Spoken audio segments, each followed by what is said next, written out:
কিভাবে 4 ঘন্টায় 800 মামলার জামিন হয়? 42,000-এর মধ্যে 74%-এরই আপনার জামিন হয়েছে। প্রথম আলো সহ বেশ কয়েকটি গণমাধ্যমে কিছুদিন আগে যে প্রকাশিত হয়েছিল, এই জুলাই গণ অভ্যুত্থানের মামলায় গ্রেপ্তারকৃতদের 42,000-এর মধ্যে 74%-এরই আপনার জামিন হয়েছে।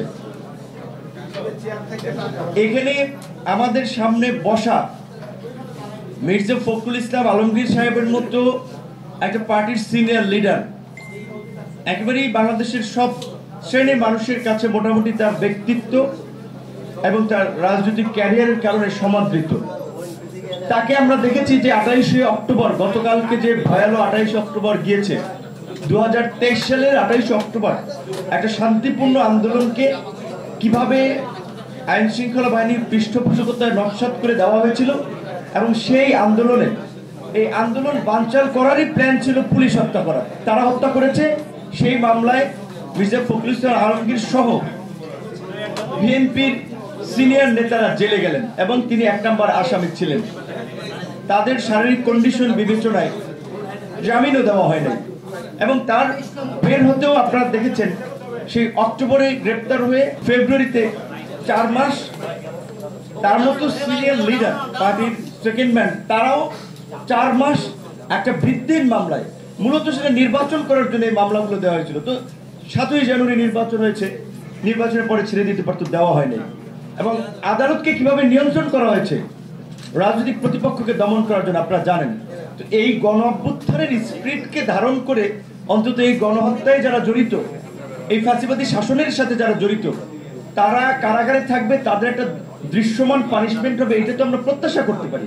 সেখানে কিভাবে 4 ঘন্টায় 800 মামলার জামিন হয়? আমাদের তো বিচারের কথা আমরা বলছি যে এহসান ভাই যেটা হেডলাইন করেছিল, লিখেছিল যে 1 বছরে অগ্রগতি নেই। অগ্রগতি হবে কিভাবে?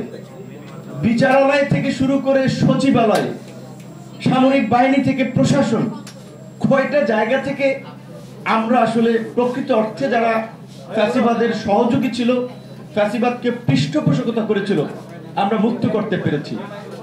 বিচার কি শুধু যারা রাজপথে আমাদের উপরে আক্রমণ করেছে তাদের হবে? শুধু গণহত্যায় যারা আপনার সরাসরি অংশগ্রহণ করেছে তাদের হবে?